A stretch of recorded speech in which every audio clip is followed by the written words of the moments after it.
to bring you the best current affairs discussion on TV with the right guests asking them relevant questions on the issues that matter to you.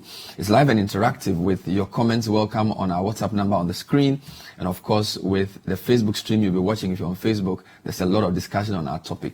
Tonight, we have a very exciting question. So, Ghana is one of 3 African countries to have piloted the usage of the now tried malaria vaccine for children. It's generated a bit of discussion globally. We'll be looking at the pros and cons of Ghana being part of this process, why only 3 African countries are part of the initial usage, how far back have we been in working with the people putting the vaccine together, and how will it reduce the incidence of malaria in our country. These are just a few questions. I'm sure you have a lot more. My guests, I'll tell you who they are when I come back, and you can put your questions to them as well. Stay with us.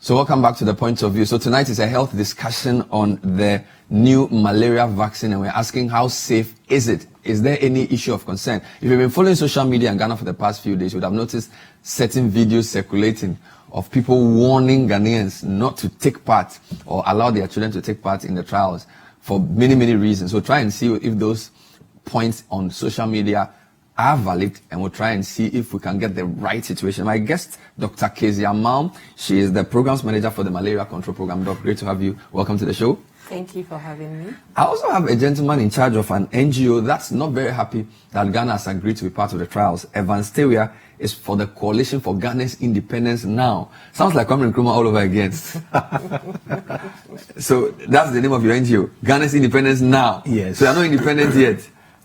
It looks like our independence has been sold back, and it's the right time for us to get it back. Get it back. Brilliant. So let me start, as I always do, by giving you a flavor of the stories that have come up on this. So if you go on our website, there's quite a number of stories in the past 2 or 3 weeks on this issue. So, for example, the Ghana Health Service was to pilot the vaccine trials the vaccine usage in April. And then the Health Ministry also announced that it will launch the vaccine in April. And then it started with a test in Malawi. Don't forget, there were 3 main countries, Ghana, Kenya, and Malawi. And then anti-malaria vaccine propagandists were rented, according to the Deputy Minister for Health, on the big issue this Saturday. He wasn't very happy with the comments coming around on social media in particular. Also, Ghana Health Service this morning admitted on radio that education could have been better. That was in my interview with Dr. Nsian Sari. He thought that there was the potential for speculation. And indeed, in the US, there's a whole movement against vaccines. And indeed, there are some parents who don't want their children, even in that country, to use any vaccine at all. We also know that in northern Nigeria, for a long time, the people there have refused usage or administration of a certain vaccine against polio. And we've seen the consequences as well. So tonight, we're asking, who is developing this particular vaccine? Is it the only strain? Now, how far back have we been working on this vaccine? When were the trials done? How successful were these trials? Why did Ghana choose to be part of the initial rollout together with Kenya and also Malawi? Some people think if you go to India, if you go to Indonesia and other parts of Asia, they have a lot more people with malaria. Why are only African countries going through the initial test? These and many more questions. So, Doc, let's start with you. Give us some context. Thank you for joining us. So, even though it was announced that the vaccine will be rolled out in April 2019, I'm sure there's a long history to this. So, give us a quick history of this particular vaccine and when we started working on it. Okay, so good evening to your viewers, and thank you for having me here. Yes, the vaccine, we launched it on 30th April and started the implementation on 1st May. Okay. But it has been a long process. It's been in development for about 30 years. Okay.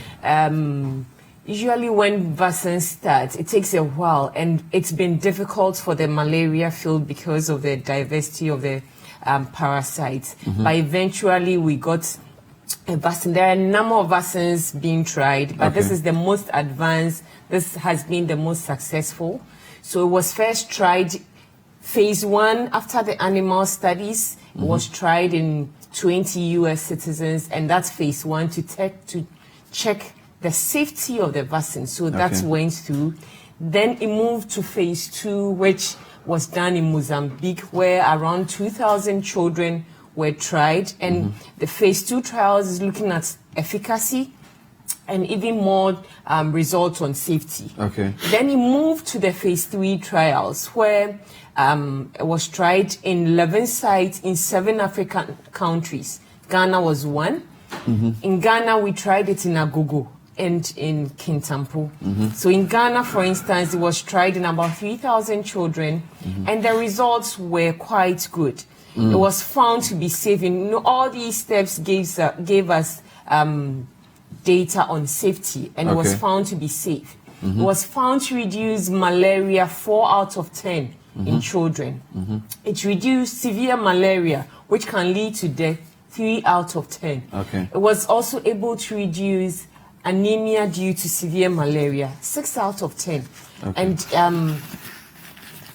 if you look at the number of cases that we confirmed in Ghana last year, 5.5 million cases confirmed. If we are able to reduce 4 out of 10 in these cases, it's for the children under 5, it is a huge gain. So as a country, one of the reasons why we did apply was we had tried it and we had seen the results from the trials, and we thought that looking at the burden of malaria that we had and looking at the history of how vaccines have been able to help, bringing in the vaccine as an additional tool to the existing interventions was going to do the country some good. So we applied together with a number of countries, and thankfully Ghana was selected. Some of the criteria that WHO used to select us was because we had a strong malaria control program, we had a robust immunization program, and we did have malaria parasite levels in children under 5 above 20%. So that's made us eligible to be called to pilot this. Some people are asking a lot of questions, and before I even come to my other guest, so we are told that the countries that account most for malaria incidents are mostly in Southeast Asia in terms of numbers, raw numbers, not percentage of population. And they say, for example, India has the highest malaria burden with 24 million cases per year, followed by Indonesia and Burma. This is World Health Organization facts. You see, when I haven't even asked the question. So their question is that how come the countries which have the, so for example, they said there are 103 million cases of malaria globally. And if you look at that, South Asia has the highest number, raw number, not percentage of population. And they're saying India, Myanmar, and Indonesia. Yet, why aren't any of those countries taking part? Why isn't it being trialed or tested in those countries? I'm not sure what's the exactly they are talking about. But what I can say is that 10 countries plus 1, which is India, accounts for over 70% of the world's malaria cases.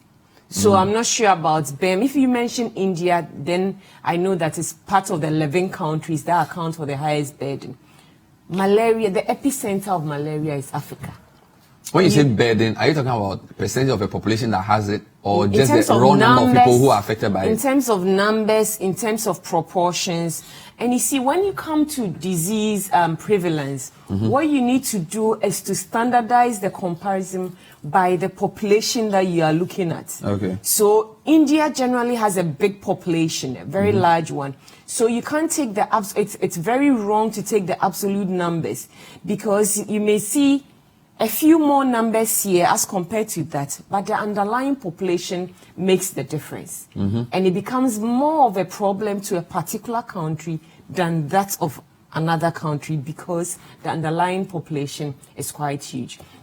And last year, WHO reports stated it categorically that 10 countries in Africa plus 1 in India accounts for over 70% of the world's malaria cases and deaths.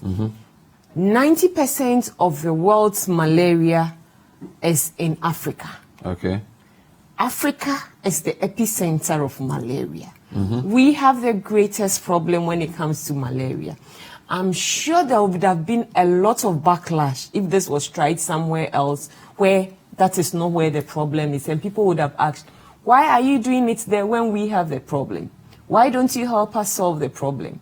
So I'm very happy that it was tried in Africa where we have the problem the most, and we are piloting it in Africa where we have the problem the most. Okay. Just to give me some quick background again. So you say this was initially tried in the US. Yes. And then Mozambique, and then 7 other African countries. Do you have the years? I just wanted a sort of flow, because you said it's been in development for 30 years. Yes. 30 years. Yes. So when you say US, it was a trial, phase 1? Yes, phase 1 trial. In the US? Yes, I don't remember the exact date for the US phase 1 trial, but I know the phase 2 trial was in 2004 in Mozambique. Okay. And then we started the phase 3 trial somewhere around 2006, 2007, all the way to 2013 in the 7 African countries: Ghana, Malawi, Kenya, Mozambique, Burkina Faso, Gabon. Yes, I hope I haven't left anyone out. But there were 11 sites in these countries. I see. And when the opportunity came for the rollout, Ghana applied.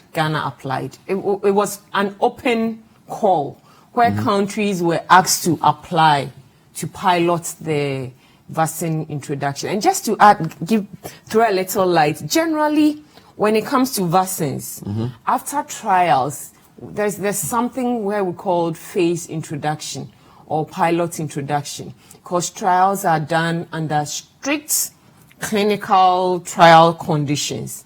So we do what we call the phase introduction or pilot introduction to see how, to see how the routine service can adapt to it, issues that can come up from the routine service.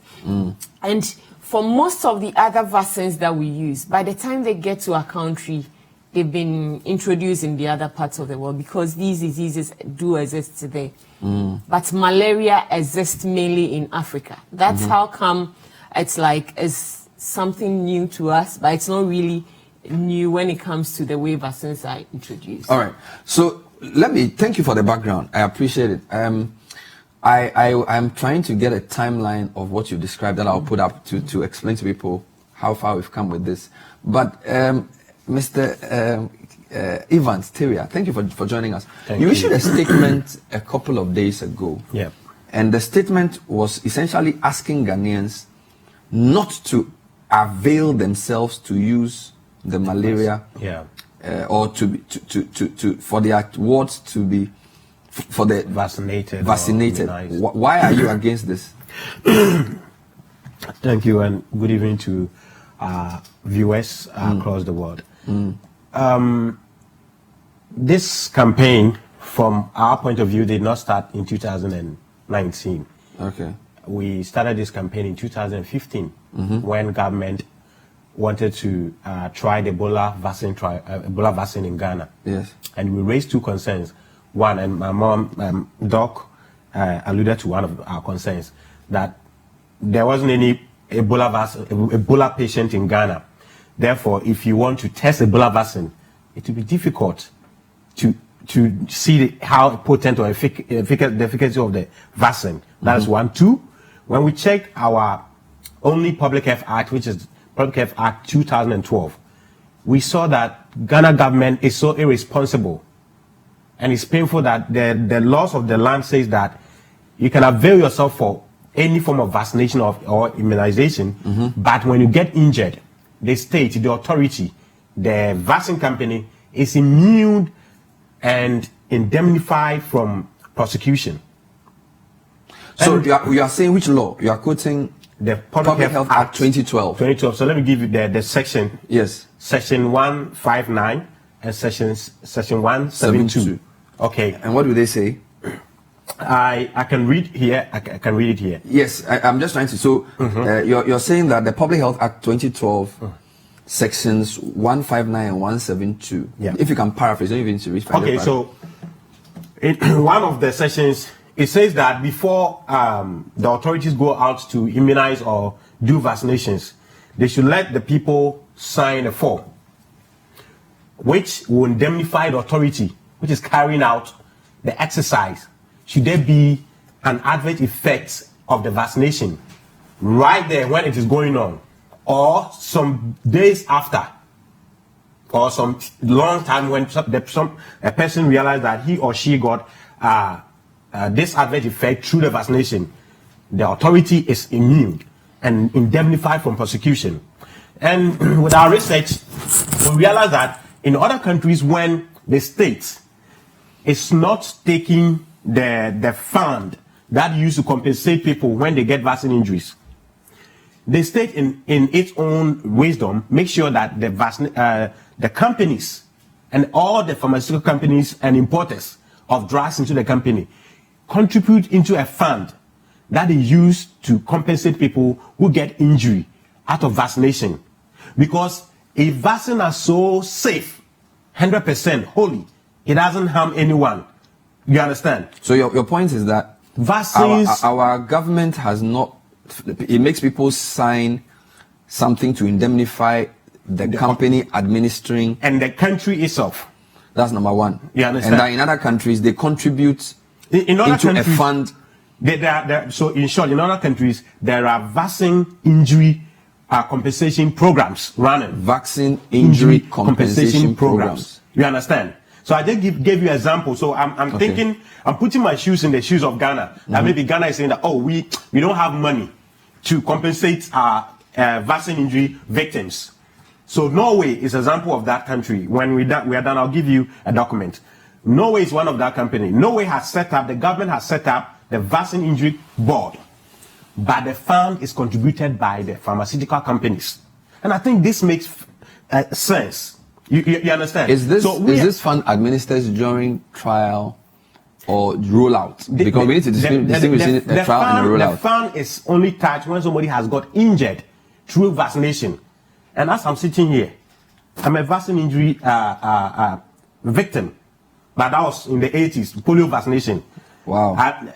Even in 2012, when we had this law, they couldn't factor that. So think about the 80s. So a law couldn't take retrospective effect. You understand? So what we are saying is that right now, we are not saying nobody should go for the vaccination, but until the states become responsible, nobody should go. Because so you're saying the first issue is that there is no program for people injured during the vaccination if there's an injury. Yes, and this is something we want our health people to admit. They shouldn't paint the picture that vaccine can injure anybody. When that happens, when somebody even get injured, instead of tracing it to the vaccine and go to the nearest hospital, they will trace it to Abayifo and all sort of spiritualities. And a lot of people get injured or adverse effects. Do we have facts on people who have, what's the incidence of injury in previously administered vaccines? Because in fact, I've done a bit of work, clinical trials in Ghana, evolution and current landscape. I'll share some of the things here. Exactly. So we started doing these things in the 70s, and there are some very interesting findings. But Doc, quick reaction to that. I know you have other points to make. So he's saying that there's no vaccine injury compensation program in Ghana. Is this correct? Bernard, I'd like to educate. So let me before I answer your question, let me just make a point here that if you look at the benefits of vaccines, telling people not to go for the vaccines because there is no vaccine injury compensation in the country is a disservice to the people of Ghana. That's not true. Why? Measles, let me just take one example. Did you know that in the 1970s, measles was second to malaria in terms of causing death and morbidity in children in the country? I haven't seen measles in a very long time. How did we come here? Vaccines. When was the last time we saw a child with polio?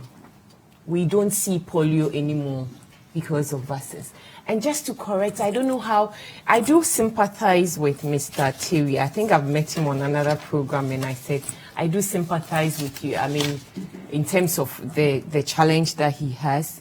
But just a few corrections. Polio vaccine is oral. It's not by an injection. Sometimes, that's why we keep telling But people. how does that change the fact that he said he was injured? Yes, or he suffered an adverse effect? Maybe he would have to explain. So are you saying that because it's oral means nobody can suffer an adverse effect? No, adverse effects do happen, and we have a system of monitoring the adverse effects. And what we encourage people is that if you happen to have any adverse effects, please go back to the health facility that you had the vaccine. We have a system in place where we assist people, where we take care of the adverse events that happen, and we report. We have an expert committee under the Food and Drug Authority that looks at all these adverse effects and examines them, investigates, and then we do what we call causality to show whether whatever has happened is linked to the vaccine, is linked to, and this is not limited to vaccines, just to let you know. It's to all medicines in the country, vaccines inclusive. And if the FDA happens to see that a particular drug, a particular vaccine is causing an adverse effect, I can assure you they will withdraw. There's a view that the potential adverse effects of vaccines are more than those of drugs. Yet the rules regulating drug trials are more stringent than the rules of regulating vaccine trials. Unfortunately, that is not very true. If you look at, in fact, this same public health, I'm yet to see the part that talks about the indemnity when it comes to people who administer drugs and things, because I can assure you, if you go to any health facility and you are given anything, let's not limit it to vaccines, and you are given anything that there's evidence that the health worker is negligent something, you take it to court. It's happening. There is nothing like, because they're giving, and nobody signs a consent form in the routine services. Consent forms are signed in clinical trials and tests. And that is an ethical standard everywhere. And in the consent form, you explain very well to the person what the trial or test is about, the benefits, the risk, and the person can refuse to take the whatever vaccine or drug you are given to. And that's for the trial purpose. But this particular vaccine has gone way beyond that.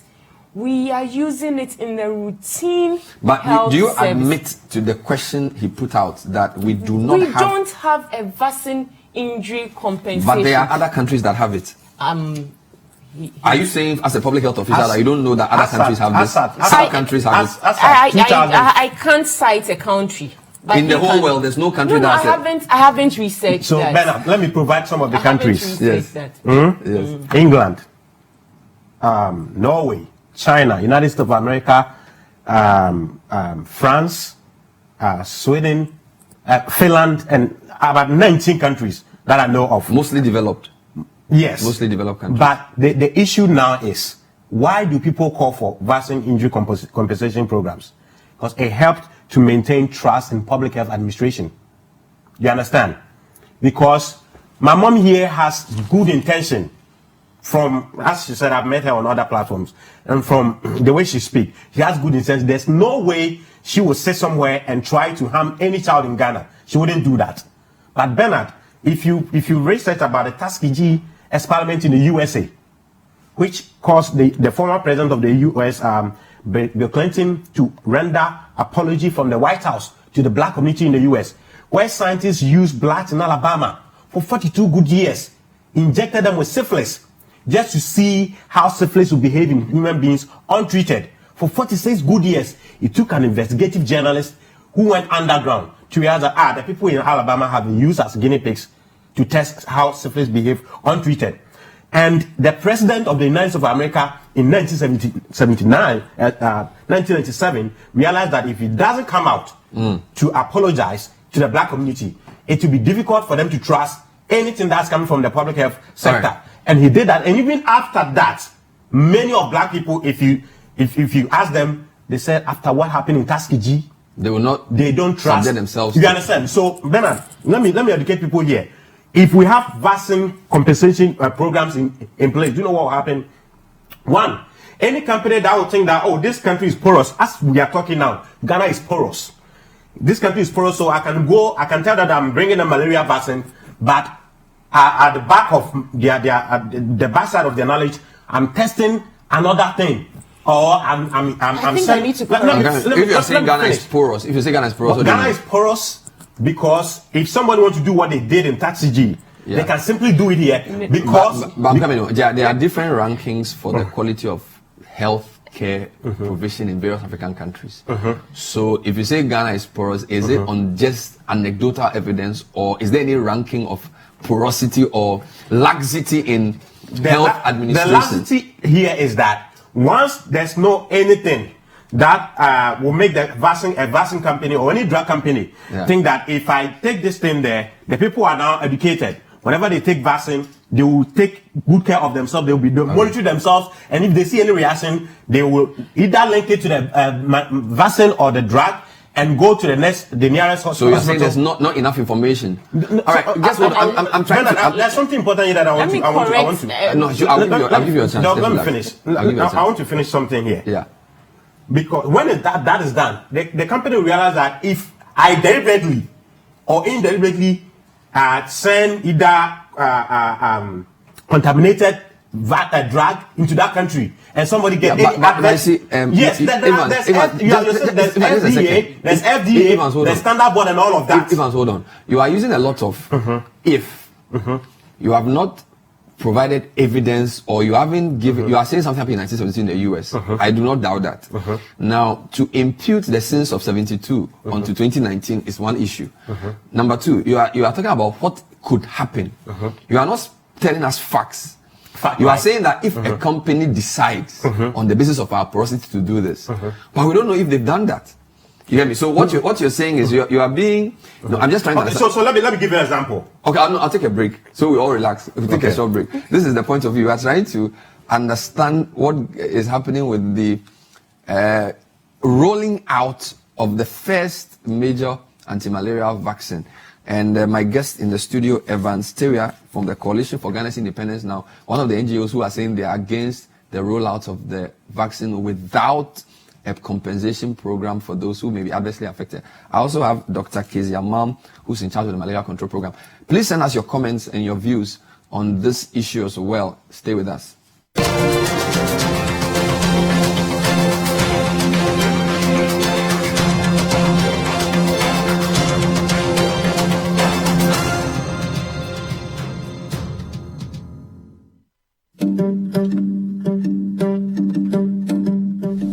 The conversations that help you shape your spiritual journey as a Christian. Find the answers you seek. Catch the 700 Club with Pat Robertson every Sunday morning at 8:30 a.m. on City TV.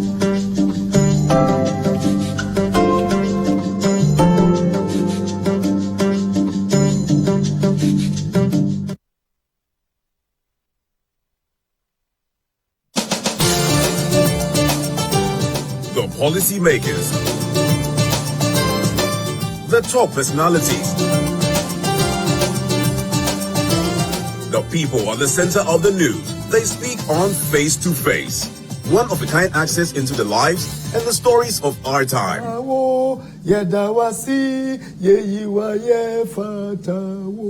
So these are some of the things. If you want time, as I was boarding the plane, it just came queue, to you. Just straight from the launch to the queue, a song dropped. So Face to Face with Godfred Akotobuafo every Tuesday at 9 p.m.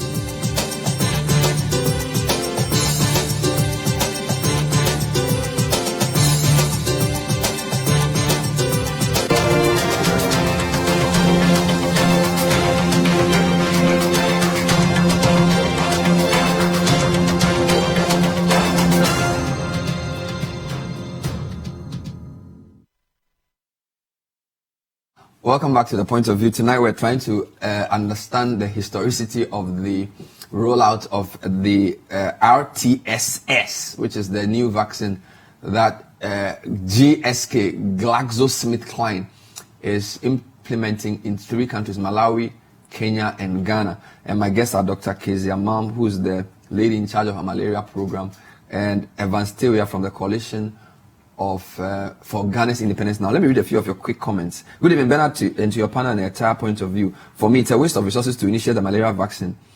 Is this anti-malaria vaccination important at the expense of educating and conscientiously advocating for prevention? Why always Africa? Boga Ali Hassim.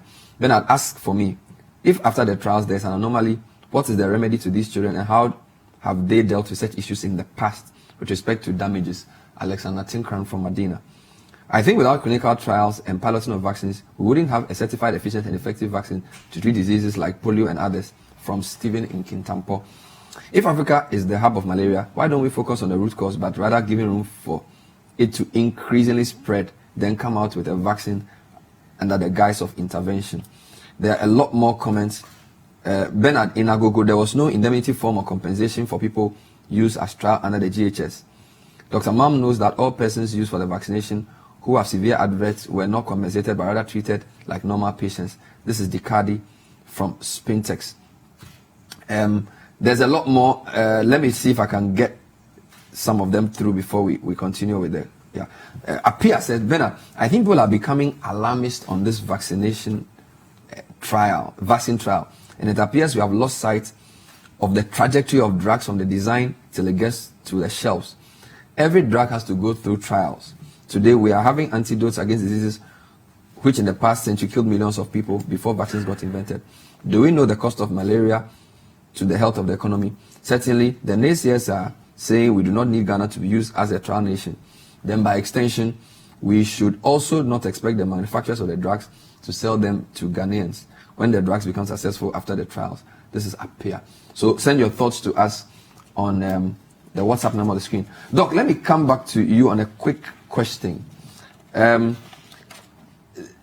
We are saying, okay, there appears to be no trials on other diseases like tuberculosis and neonatal conditions, which constitute a significant contribution to morbidity and mortality in Ghana. So people are asking, why malaria? I think you explained a bit of that. I want you to go back there, because in this article put together by George Ajay and Abdul Sule, they say, if you can permit me to quote, although the number of trials of interventions against major communicable diseases evolved in response to either increased incidence or increased awareness of the disease, trials of interventions against major non-communicable diseases whose contribution to overall morbidity and mortality in Ghana is consistently increasing are few and virtually non-existent. So basically, just wanted a rubric on how a company chooses this one and not that one. Okay, so Ben, I think I need to correct something. GSK is not implementing the pilot introduction of the malaria vaccine. Okay. Let's get that very clear. All right. It's been taken up by the Ghana Health Service and WHO. It was GSK that manufactured it. Okay. And currently they donated it to the World Health Organization, and it's working with these 3 countries. Okay. 2, it is not possible under any circumstance for any manufacturing country to bring any vaccine into this country to use. Not in Ghana. Not under the Food and Drugs Authority. It won't happen. Okay. The Food and Drug Authority is one of the centers of excellence in this in Africa. Yeah. It can't happen. So people should be assured that and in fact, Ghana Health Service can't allow that. So we need to know that. And now to your question. Yes. How do they choose which one to introduce trial? Is it a pure economic decision? No, it's an issue of development. I'm sure, but we have a vaccine against tuberculosis already. Yeah. Yes, so that's a BCG. It's an issue of science, development, the burden. Malaria is number 1. So it's something that we would have tried long time ago if the vaccine was available. And I think it's usually, from what I know, it stems from the burden, the need, scientists going to work, bringing up tools, and then eventually it's tried to be used. Because if you don't have a huge burden, then it's not something of interest. But for us, malaria is number 1. So it's of interest to us. Basically, that's how. And this has been, in fact, it's even too late. There have been a few write-ups about the drawbacks to this particular TSS or Mosquirix. So, for example, we are told that the drawbacks include the following. Surviving the disease does not provide lasting immunity. People who suffer numerous bouts in childhood become able to tolerate new infections, but if they leave the area even for a few years, their immunity wanes and later an infection can kill them. The new vaccine has many weaknesses. It is inconvenient. That's number one. A child must receive 4 injections before age 2, sometimes at intervals that do not match the routine vaccine schedule for most other diseases. And then 3, which is the key one, it is only partly effective. Testing in more than 10,000 African children from 2009 to 2014 showed that even after 4 doses, the vaccine prevented only about 40% of detectable malaria cases. And then it goes on to talk about whether there was a perfect match or not. I'll come to that. What are your quick comments on this? And some of these, because of this, Doctors Without Borders chose not to take part in the initial rollout because they said that their resources would be better spent focused on other malaria treatment programs. Again, this is a fact. So my point is, comment on these drawbacks and why a credible organization like Doctors Without Borders would not endorse this process. 40% of 5.5 million, if you bring it to children under 5, which may be like 2.5 million cases in a year, is way significant for us not to use it. That 40% can be somebody's child. It can be my child. So for us, 40% is significant. And if you look at the control of malaria, each of the interventions add on to, for us to get the impact. There is no single intervention that is 100%. Otherwise, my job will be much easier. So 40% is something we can't let go. Most of these vaccines are not 100%, but look at the impact we are seeing with the vaccines. That's on a comment on the partly efficacious. Yes. That's why we say it is an additional tool. Don't forget all your tools and say, once I have the vaccine, I won't do anything else, because you may still be at risk. So it's an additional tool. Some people say the schedule of the vaccination is a bit complex. Yes, so what we try to do is to try and make sure it goes with the immunization schedule in country. So you go in at 6 months, and 6 months you have to go for other immunization. So that one is easier. 7 months you have to go back to weigh your child, so we'll get the children. 8 months you have to go back if you didn't come early to get your child with. 9 months you go in for measles, so that's okay. The difficult one is the one that you have to go back at 24 months. And that is why we are even doing this pilot implementation, because it's so important people get the 4th dose to get the impact that we saw in the trials. So the questions we are asking is, how will we be able to get people to go back for the 4th dose? You know, around 24 months, children have to go for vitamin A. But it's not, we don't have a high number of people going as we see them when they're under 1. So people like you should help us. I mean, these programs should help us talk about encouraging people to go back for the 4th dose so that we get the benefits that we saw in the trials. The first one has to do with the inconvenience, right? Yes, so the inconvenience. Now, there's more, and permit me to just read more. So the medical journal study, looking at blood samples taken from 4,600 vaccinated children in the last clinical trial, found that the vaccine worked only about half the time when it was a good genetic match for the parasite a child had, and only a third of the time in bad matches. Then it says, more than 90% of the time, the matches were bad. And then it adds, malaria parasites are famous for evolving drug-resistant strains, and scientists have worried that changes could make them impervious to vaccines as well. So that the most prudent course would be to improve the matches so that the chances of reducing all the bad effects are heightened. I am sure the scientists are still working. And if you look at malaria control, we've evolved. We've moved from the point where every fever was equal to malaria to the point where we have rapid diagnostic tests and people are checking and confirming on the shelf. This is the beginning. And for me, I don't think that we should sit down and let people die today because you want something better. You make use of the best available tool that you have. and you continue to work to improve on it. And that's where we are with the vaccine. I am hopeful, probably if I live to see in the next 30 or 40 years' time, this vaccine would have even improved. Again, during the phase 3 trial of the RTS, there were many cases of meningitis, or there were more cases of meningitis in children who received the vaccine than in those who did not. Yeah. Although no causal link has been established. Exactly. Okay, but is that not an issue of concern? It is. That is why this pilot implementation will bring us more information, because you see, we work with information, facts. The fact was that there were more in those who were vaccinated than those who were not. But we're not able to establish causality. And until we are able to establish causality, we'll have to gather more information. But the problem is that causality may be established 30 years later when the damage is done. That's what people are afraid. And they've given instances of other vaccines like the H1N1 and some of the vaccines used and the adverse effects on even the health workers who used it. So some people feel that if we can't establish, you're saying there's a correlation but no causality, so no problem. Not correlation. They saw. So that's a correlation, but not the causation. But Bernard, if we did, I'm sure if you knew this paracetamol, you wouldn't even take paracetamol. It's the collection of information each time that informs us. So today we have this information. If we don't continue to save lives with what we have today, and then as we save the life, we get more information, we wouldn't be anywhere. We wouldn't get anywhere. The same happened, in fact, when paracetamol came into being some years ago. We didn't have the information we had on paracetamol as we have today.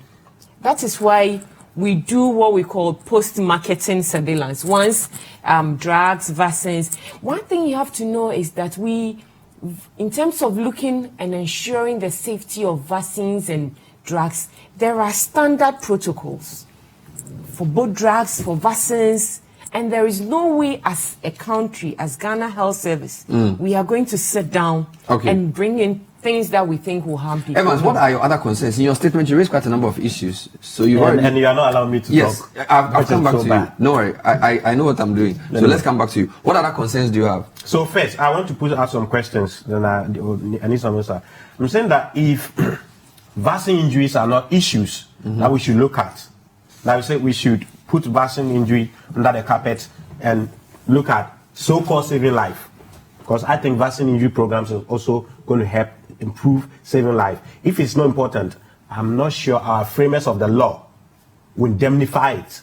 We even think of it and then indemnify it in the first place. Two, in 2009, when GSK brought the swine flu vaccine in Ghana, the same vaccine was used in the UK. People got adverse effects.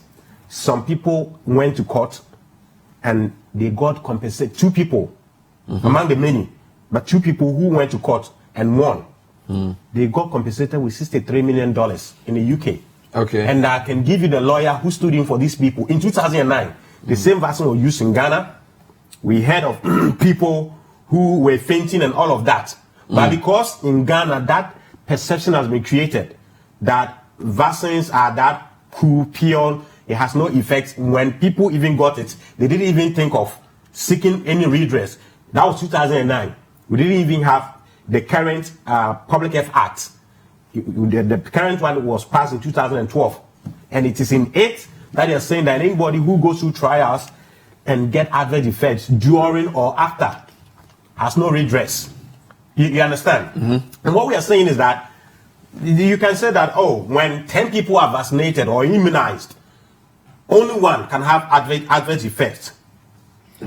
And therefore, looking at the percentage of those who didn't get injured, it is okay. But it's only civil justice that that person who got injured during that vaccination or immunization sacrificed his life for the 9 people. But and therefore, are the injuries have deaths? I'm not saying people should die first. So she's saying that, and we are told that. So you're saving people, 4 out of 10, for example, are being saved. And if you multiply that by the millions who have the disease, you are saving thousands of lives. Exactly. Now, these injuries you are discussing, are they fatal? They are seriously fatal in most cases. When yes, That is Really? So yes. Can you provide us As with in, the when you say facts? fatal, I mean it results in death. most cases, some like in UK, Yeah. the same vaccine that was used in Ghana, that people didn't check themselves. In 2009, Was it the a people who are awarded trial? $63 million got brain damage. was it a phase 1 trial, phase 2 trial, The phase 3 vaccine trial? that was used in the swine flu said- vaccination, because it was a phase rush. 1, 2, It was 3? a rush. What we are saying is that we don't care the state or the phase of the vaccine. Vaccine can injure you. Other than that, the lawmakers wouldn't mention But the injury. my question to you is, I don't doubt the injury, but I'm just saying, juxtapose the lives saved versus injuries. Now, you haven't proved that the injury resulted in death, and I'm not saying people should die. So, but if you are saving 2.5 million people, what is life when a potent, strong-bodied man has got brain damage? For example, autism. Can you provide a bit Forget more about the evidence person on- who's bearing the autism, the parent who take care of them. If you don't get a rich parent, how easy is that? So you understand? So we shouldn't only look at death. No, but You the understand? other question is that is there any foolproof method of health intervention? Health intervention. So people will ask me to ask you, so somebody brings resources to put together a drug or a vaccine and takes like 30 years to go through the process of testing it to make sure it works, and then decides to roll it out on a massive scale for people to be saved. Okay. And you're saying that there's a likelihood that some people would get adverse health effects. Yes. Good. And I'm saying, what is your alternative health intervention which is completely adverse free? Okay, so this is where I think many people have not got what we are saying. What we are saying is that we are not saying people shouldn't do it, but for all these years, go for the vaccinations. Oh, thank So you. they should But go for it. Not now. When? Until we amend our law. I think in Ghana, when something is important, we lock up parliamentarians under the So I think certificate of I'm getting agency. something for you. You're saying that you are not against the usage or the trial. Yes. You are against it without. At this current, So what do you want the law to say? Or what do you just tell us what do you want the law to include? we want the law to be amended for the state to be responsible, or the state corner the vaccine companies to be responsible for any adverse effects. Because I've not got time to explain Okay. why. So I think that point is still strong. It hasn't been debunked. Yes. That there has to be some way of the state bearing the cost of any adverse effect of the trial. Exactly. Which I would insist Dr. Kezia addresses. I wanted to show you on the screen, if possible, the timeline we've gone through in this particular process. So, Sam, if it's there, please let's see it. And which regions that the rollout is being done. And then we can get Doctor to comment briefly on it before I take my break, if we have that. So we've gotten a document that shows us since 1994, I believe it is. Yes, this is not very clear, but just I'll walk you through it. So it's the RTS journey, 84 to 97, early development of the drug, 2004, efficacy first shown in young children, 2009 to 2014, efficacy proven through large-scale clinical trials. 2015 was a significant date. European Medicines Agency issues positive opinion on the vaccine. By 2016, WHO had recommended a phased introduction in selected areas. By 2017, Ghana, Kenya, and Malawi had announced that they will implement. And then Ghana's FDA in 2018 approved the vaccine. And then in 2019, it started a rollout. If you look at the map in the top right corner, any quick comment, Doc, on why these regions were chosen? So Bono Ahafo at the time, Volta, and then here Central and Upper East. Yes, so the main routine introduction is in Bronga Hafo, Central and Volta region. And the basis for their selection was, one, you should have malaria parasite prevalence in children under 5 of above 20%. Okay. You should have a very robust immunization program. You should have a good malaria control intervention levels in the region, because like I said, this is an additional tool. And also we couldn't do it in the very northern regions, because we had seasonal malaria chemoprevention and additional indoor residual spraying, and we didn't want it to confound our comparisons, to learn the lessons from it. So we came to the regions, these regions, based on some of these. We'll take a short break. When we come back, there's more. We are still trying to understand the trajectory of the new malaria vaccine and what it will do. Stay with us.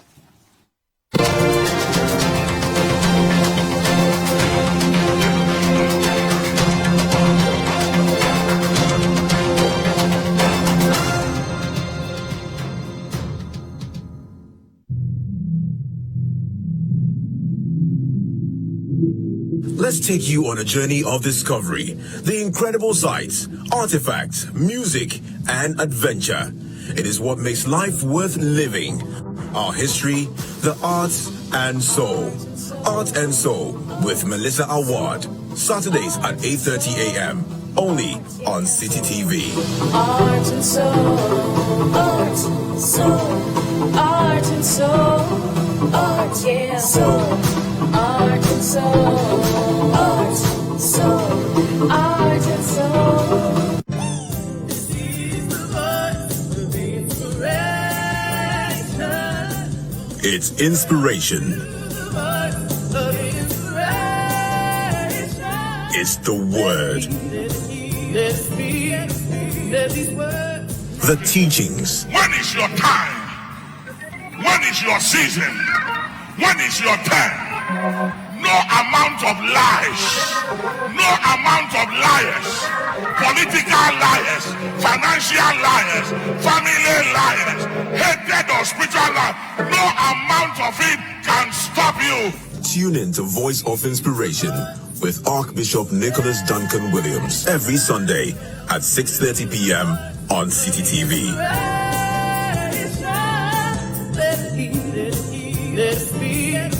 Let these words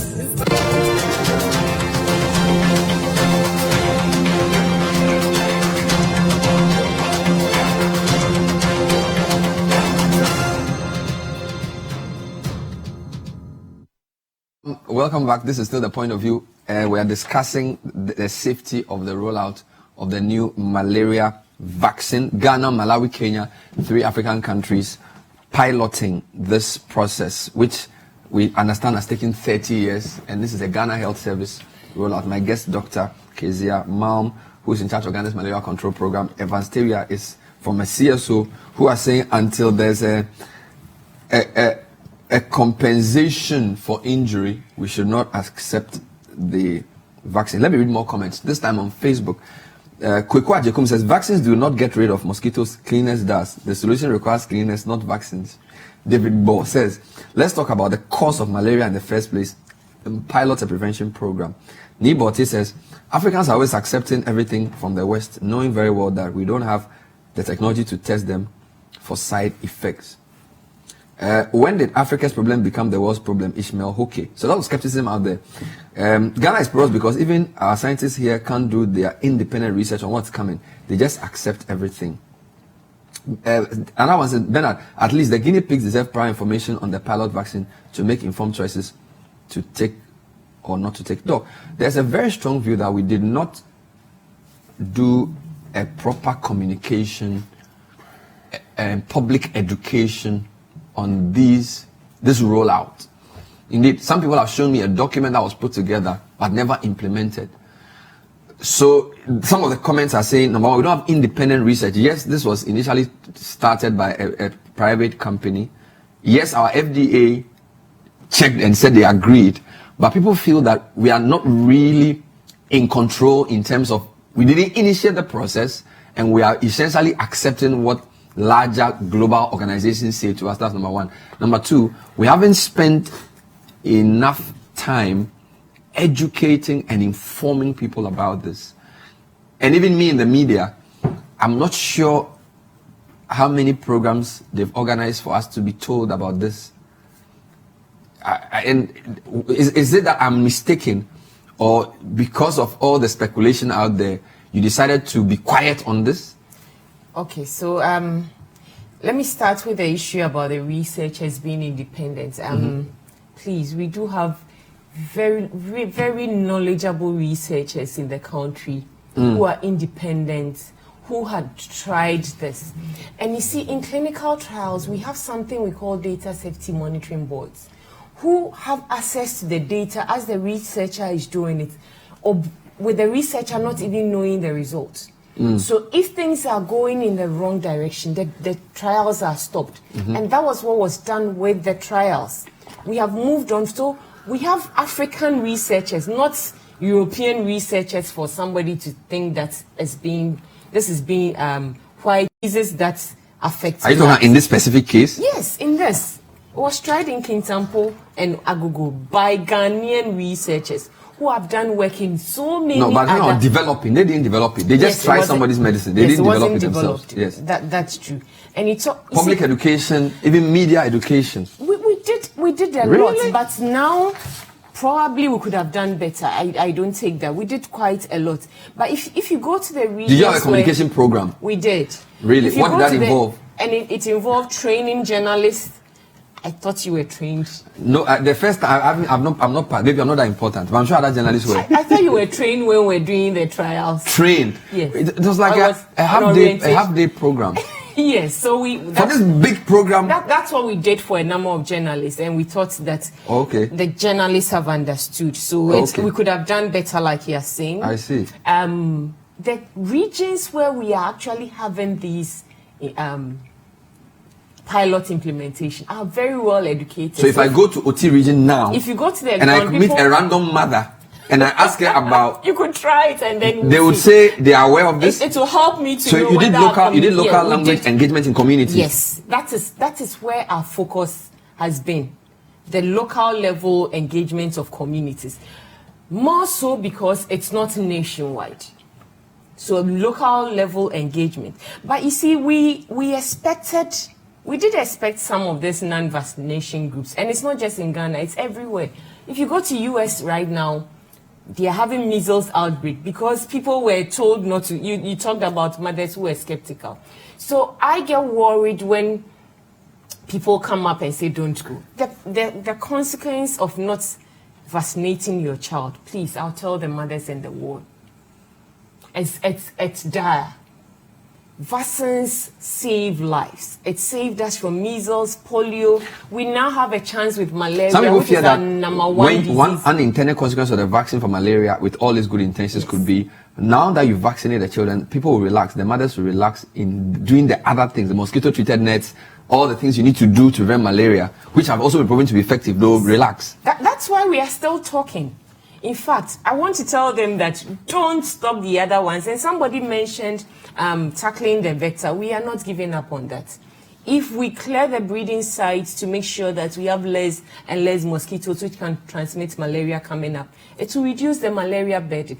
But malaria control is a multi-pronged approach. We don't have one bullet. So we are using all the arsenals that we have. And we've used these arsenals till now. Now we have an addition.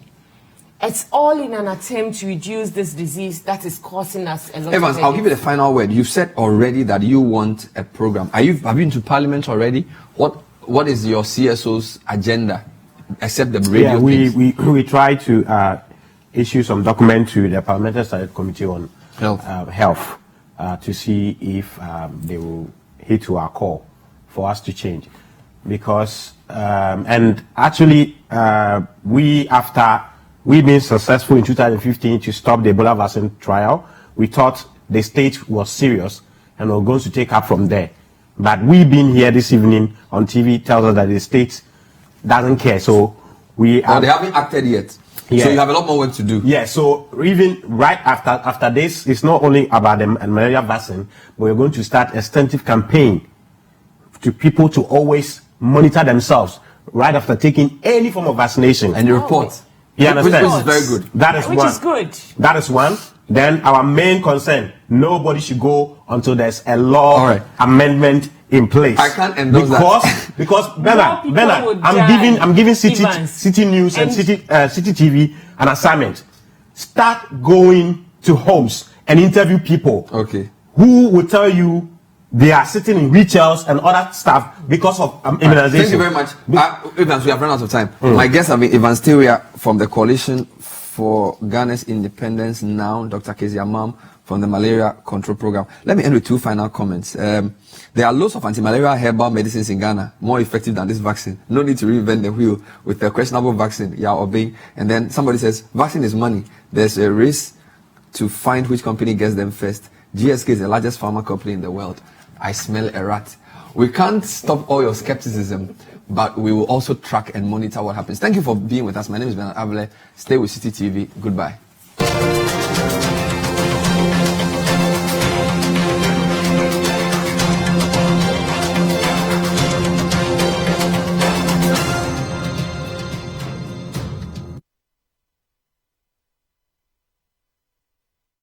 Point of View is brought to you in association with Stanbic Bank. Moving forward.